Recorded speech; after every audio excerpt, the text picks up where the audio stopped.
We start off here. As you know, the vote is just winding up right now. It's an overwhelming vote.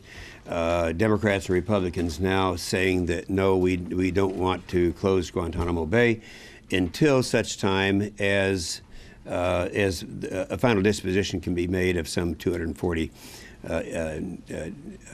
terrorists. I want to just be real upfront with all of you. I go further than that. As I said on the Senate floor a few minutes ago, I disagree with some of the others who are voting for this because I think we should keep Guantanamo Bay open. There is no excuse to close that thing. We've had all kinds of reports. We've had Admiral Walsh go down there, spend 2 weeks interrogating, talking, visiting, looking at records. They can't find any incidents of human rights abuses, good medical treatment. They have everything is down there is probably better than most of them down there deserve. And here we have a resource. And I ask you guys, how many good deals do we have in America where something like that costs us only $4,000 a year? That's the same price they started charging us in 1903. And so the idea of giving up that resource is just ludicrous. And the only excuse they use is that, well, somehow we're perceived over in Europe as something that's a symbol in the Middle East. We need to close it because of Abu Ghraib and all that. Well, Abu Ghraib, some things happened there that shouldn't have happened. Nothing's happened here that shouldn't have happened. And you know, if we're going to start responding to the Europeans as to what we do with our resources, the next time they'll come and say, oh, we want you to close the Everglades. Well, that's fine. Whatever you say is good. I want to compliment these guys behind me here because this is a united effort. We actually had enough votes to bring this up as the First Amendment. I want to thank Mitch McConnell for allowing me to bring this up first. However, at the last minute, there was a twist, and I think most of you know what happened. The Democrats decided they didn't want to have to carry that legacy back, and so they put in the Inouye amendment using our same language. The last thing I'll mention is that the job isn't over yet because this is on an appropriation bill. This goes to the end of the fiscal year. It's my intention, and we already have these co-sponsors, on S-370, which will take it beyond that. And this will be the permanent nail in that coffin. Senator Bennett. Thank you. I, too, have been to Guantanamo, led a CODEL down there, and I was interested in the reaction of some of the Europeans who were with me. When we held a press conference coming back, they said, we cannot attend the press conference because if we told the truth about what we have seen, we would not be allowed back in Europe. The resentment of Guantanamo as a concept in Europe is so high that we don't dare tell our constituents how well it is managed and how well these people are treated. I want to focus on who is there, not the facilities. Senator Johans has described that in good detail. Who is there and what are their motives? And when I was there, there had just been an incident which I had read about only in the slightest way in the United States press. So I got the details of what went into this incident.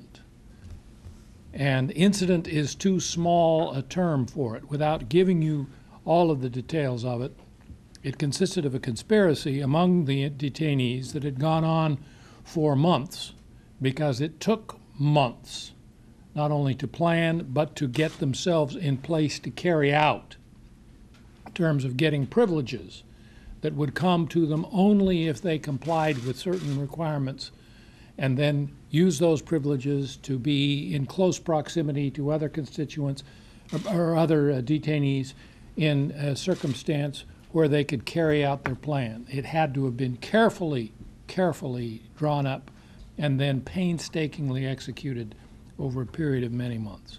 Here's what happened. They gathered themselves in a room that was available to those that had the record of the highest level of compliance so that they had demonstrated that they were the most compliant with the rules of the prison.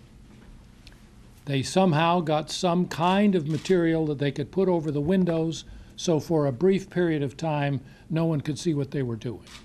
What they were doing is going into the light fixtures and pulling out the fluorescent tubes of the light fixtures which they could use as a weapon. And then when the guard entered the room, the other thing they had been doing in preparation for the guard was covering the floor with liquids that would make the floor as slippery as possible. and the liquids were not pleasant liquids. Let us just say there were bodily fluids involved. So when the guard stepped into the room wondering what was going on, suddenly he was on an uncertain footing where he could slip and fall, and was being attacked by the detainees who had fluorescent light tubes to strike him as a weapon, cut him, and hopefully knock him down where they could then kick him and attack him. Fortunately, he did not lose his footing, and he was able to hold them off until such time as additional guards came in and took care of the problem. These people have an agenda, and their agenda is to create worldwide resentment against the United States. The one thing they wanted most of all was for one of them to be killed, so that they could say to the world, you see the kind of brutality the Americans are inflicting on us, to create a circumstance where, in order to protect themselves, the guards would fire and one of them would be killed. They knew that they could not get out of Guantanamo unless they did it through the world press and world excitement. All right, that was taken care of. It was very, very lightly reported in the American press. I didn't know about it, the details, until I got there and talked to some of the people who participated and were involved. Project now that group of detainees in a typical American prison, dealing with different kinds of guards, dealing with different kinds of routines than those that Secretary Johans has described. There isn't a prison in the United States that is capable of handling that kind of prisoner. This is not an auto thief. This is not a drug dealer. This is not someone that our present penitentiary system is prepared to handle. These are people who would like to become suicide bombers, but they would be just as happy to create a riot in a prison, even if it means they themselves are killed because it advances their agenda. They need to be under the most specialized, careful kind of control that we can devise. We have devised it in Guantanamo, and to say, well, world public opinion says they don't like it, so take them out of this circumstance that we have created and put them willy-nilly in various prisons around the United States is a huge, huge mistake. And that's why I'm so gratified by the size of the Senate vote today and the message that it sends on the part of those who have taken the time to examine this, that closing Guantanamo in a haphazard way is a very, very foolish step for the United States to contemplate. Thank you, Senator Bennett.